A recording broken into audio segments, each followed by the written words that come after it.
কেউ বলেনি যে এরকম একটা সিনেমায় আমার গানটা ব্যবহার করা হবে। সেই অশোকনগরের মানুষের নাম উজ্জ্বল করছে। মা হিসেবে তো আমার ভীষণই ভালো লাগছে। যেভাবে পাহাড় চূড়ার মাথায় মেঘ কাটে বিলি দিন কেটে যায়। আজ হয়তো তাকে দেখলে অনেকেই সেলিব্রিটি ভেবে ভুল করবেন।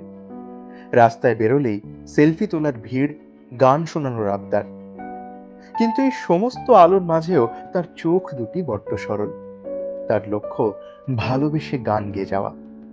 रंग तेरी रीत का रंग तेरी प्रीत का मैं तेरी चुनरिया लहराई जीना जीना रे पूरा गुलाल मैं तेरी चुनरिया लहराई।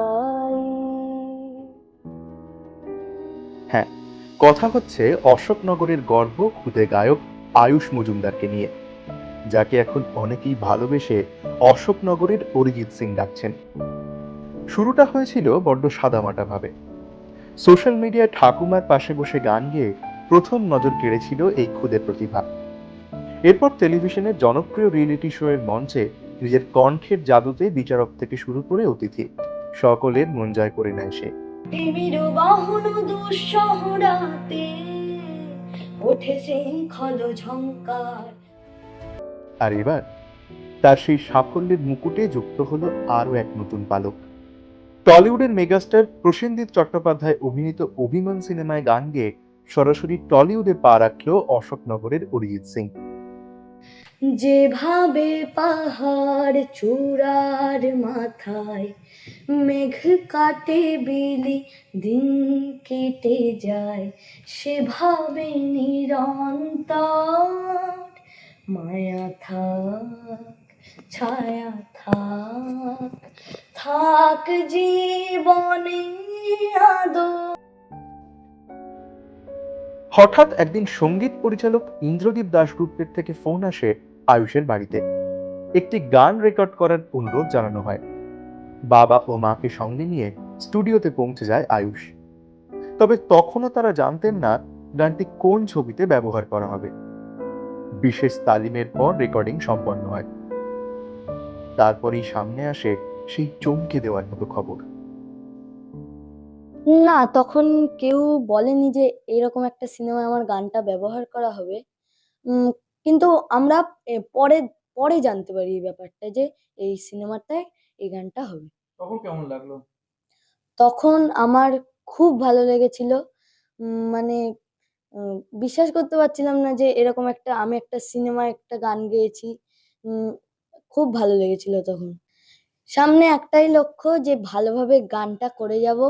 মানে ভালোবেসে গানটাকে করবো এবং ভালো মানুষ হবো। এটাই হচ্ছে আমার আসল লক্ষ্য।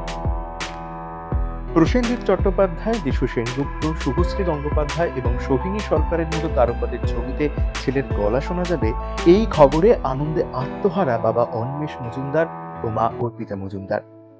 অ্যাকচুয়ালি ওর আয়ুষের তো গর্ব হচ্ছেই, আমার অশোকনগরের জন্য বেশি গর্বিত যেন। মানে অশোকনগরে একটি ছেলে, অসংখ্য অশোকনগর যে প্রথিতযশা শিল্পীরা রয়েছে তাদের মধ্যে থেকেও আয়ুষ রয়েছে, তাদের নাম আরো উজ্জ্বল করছে, অশোকনগরের মানুষের নাম উজ্জ্বল করছে, অশোকনগরের বিশিষ্ট সঙ্গীত শিল্পী যারা রয়েছেন বা প্রথিতযশা মানুষ রয়েছে তাদের নাম উজ্জ্বল করছেন। এটা দেখে মানে আমরা অত্যন্ত গর্বিত হয়েছি এবং তাদেরকে, মানে তাদের বলতে সেই সঙ্গীত পরিচালক এবং সিনেমারই পরিচালক, দুইজন বিখ্যাত মানুষ, তাদেরকে আমরা ধন্যবাদ জানাই। আমি ব্যক্তিগতভাবে নয়, আমাদের পরিবারের পক্ষ থেকে তাদেরকে ধন্যবাদ জানাই। মা হিসেবে তো আমার ভীষণই ভালো লাগছে, গর্ব হচ্ছে। আর সকলের যে এত ভালোবাসা পাচ্ছে তাই জন্য আরো বেশি ভালো লাগছে। বর্তমানে অশোকনগর বয়েজ সেকেন্ডারি স্কুলের ষষ্ঠ শ্রেণীর ছাত্র আয়ুষ। পড়ালেখার পাশাপাশি দিনরাত চলে তার নিয়মিত সঙ্গীত সাধনা। বাবা সঙ্গীত প্রেমী, আর মা একসময় গান নিয়ে পড়াশোনা করলেও সংসারের কারণে স্বপ্ন পূরণ করতে পারেননি। আজ যেন ছেলের হাত ধরেই পূরণ হচ্ছে মায়ের সেই অপূর্ণ স্বপ্ন।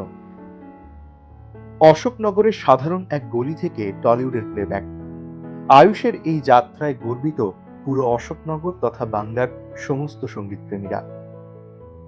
ক্ষুদে শিল্পী আয়ুষের এই সাফল্য এবং তার আগামী দিনের যাত্রার জন্য রইল অনেক অনেক শুভেচ্ছা। যেভাবে পাহাড় চূড়ার মাথায় মেঘ কাটে বিলি দিন কেটে যায়, সেভাবে নিরন্তর মায়া থাক, ছায়া থাক, থাক জীবনে আদর